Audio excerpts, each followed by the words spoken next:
KVM की online class में समस्त भैया बहनों का स्वागत है। आज हम पढ़ेंगे अध्याय 3 संख्याओं के साथ खेलना। उसमें प्रश्नावली है 3.4। तो उसका सवाल क्रमांक पहला है कि निम्न के साथ सारों गुणनखंड ज्ञात कीजिए।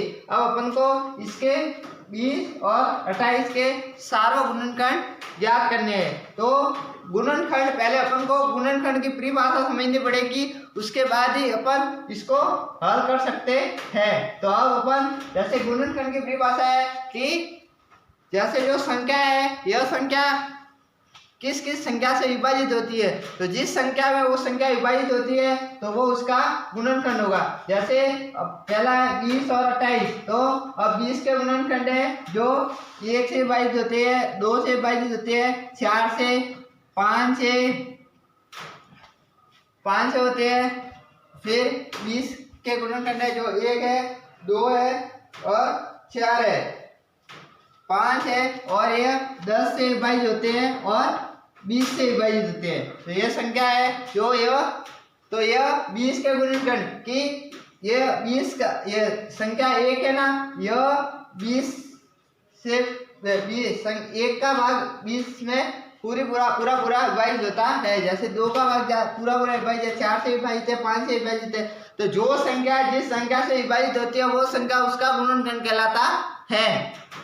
तो यह 20 के इसी प्रकार अपन को 28 के गुणनखंड, तो 28 के गुणनखंड, तो अब अपन 28 के गुणनखंड लिखेंगे।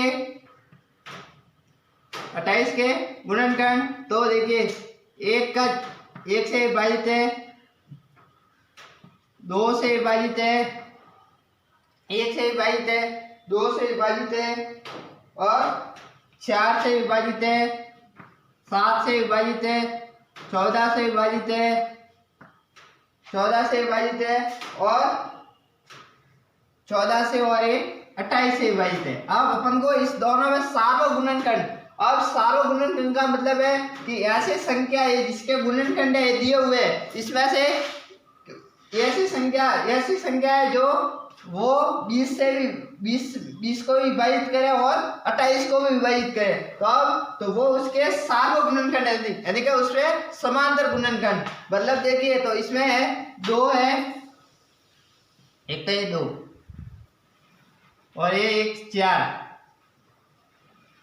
तो इस 28 और 4 20 और 28 के सारों गुणनखंड, 28 के सारों गुणनखंड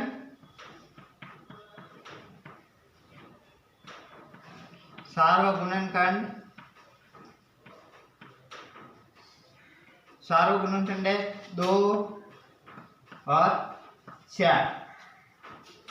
इसी प्रकार भैया दूसरा सवाल है इसी का 15 और 25। तो अब 15 के गुणनखंड, 15 के गुणनखंड, 15 के गुणनखंड,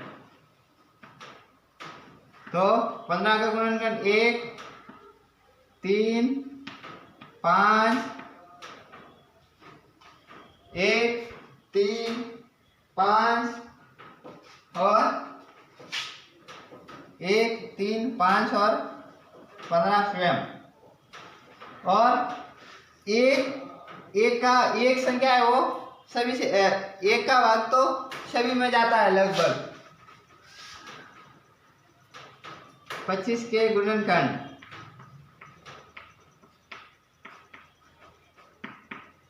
25 के गुणनखंड, 25 के गुणनखंड है,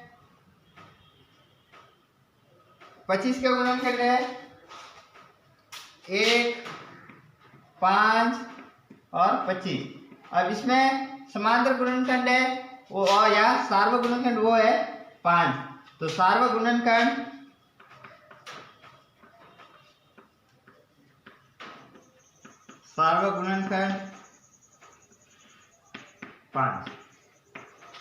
इसी प्रकार इसका सवाल क्रमांक सी है 35 और 50 का, इसका भी सार्वभौम गुणनखंड ज्ञात करना है। और आगे है 56 और 120, इसका भी सार्वभौम गुणनखंड ज्ञात करना है।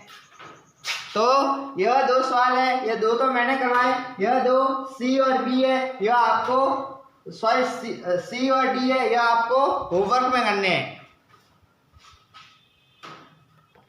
अब आगे है कि निम्न के सार्वभौम गुणनखंड ज्ञात कीजिए। सार्वभौम गुणनखंड ज्ञात करने हैं। तो वहां पे पहले अपन ने सवाल किया, उसके 2 संख्या थी, अब यहाँ पे 3 संख्या है। तो सवाल ऐसे का ऐसे है, सवाल जैसे अपन ने पहले किया वैसे का वैसे है। देखिए देख रहे हो 3 संख्या से 3 का गुणन देंगे और उसमें जो समांतर होगी, जो गुणनखंड समांतर होगा वो उसका सार्वभौम गुणनखंड हो जाएगा। तो देखिए पहला सवाल करते हैं, 4, 8 और 12 ये सार्वभौम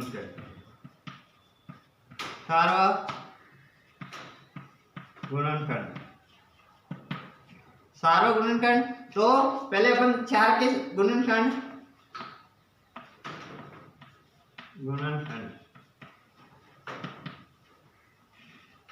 तो पहले अपन 4 के गुणनखंड लेंगे। तो 1, 2 और 4। इसी प्रकार फिर 8 के गुणनखंड, तो 8 के गुणनखंड हो जाएंगे 1, 2, 4 और ये 8।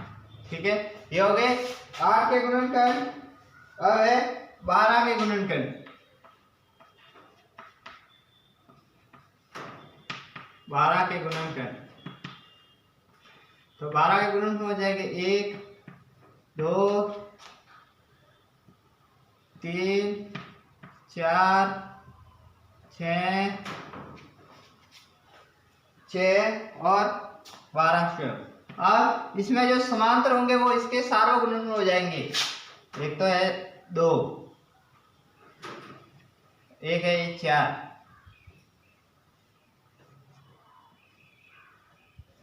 तो सार्वभौम गुणनखंड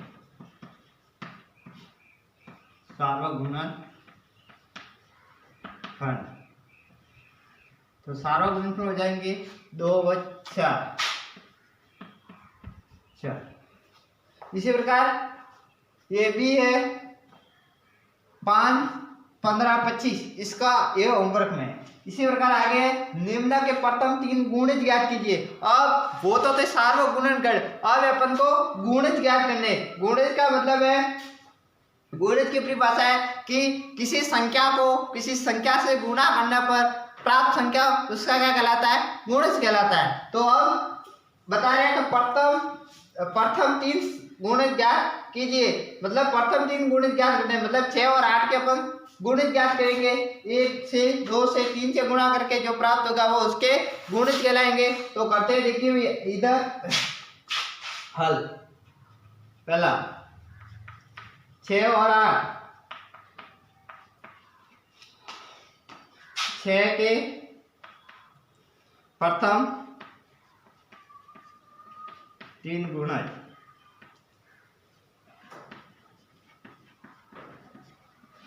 प्रथम 3 गुणज। तो अपन को गुणज क्या करने हैं। तो देखिए 6 के गुणज, 6 के गुणज।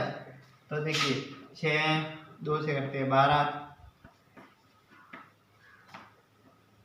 24। ठीक है, और आगे आगे एक गुणज, फिर 8 के गुणज,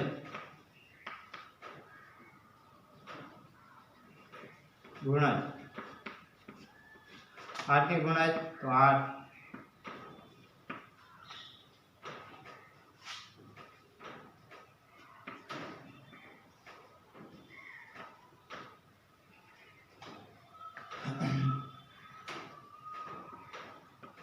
तो यह है 8 के गुणज और ये प्रथम 3 सार्वभौम गुणज है, प्रथम 3 सार्वभौम गुणज।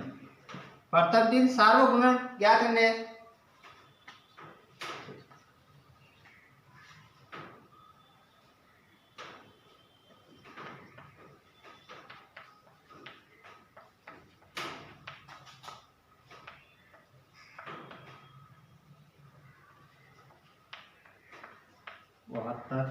ये इसके गुणज है। फिर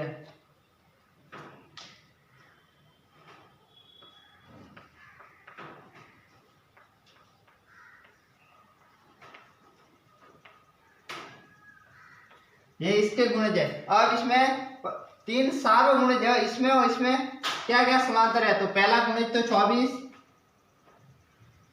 पहला ये रहा, दूसरा 48 और तीसरा 72। तो प्रथम तीन सार्वगुणज, तो प्रथम तीन सार्वगुणज है, पहला 24, 48 और ये 72, ये इसके हुए सार्वगुणज। इसी प्रकार ये 12 और 18 का, इसके भी प्रथम तीन सार्वगुणज लिखने हैं, तो इसको भी इसी तरह हल करना पड़ेगा। तो यह है होमवर्क में। धन्यवाद।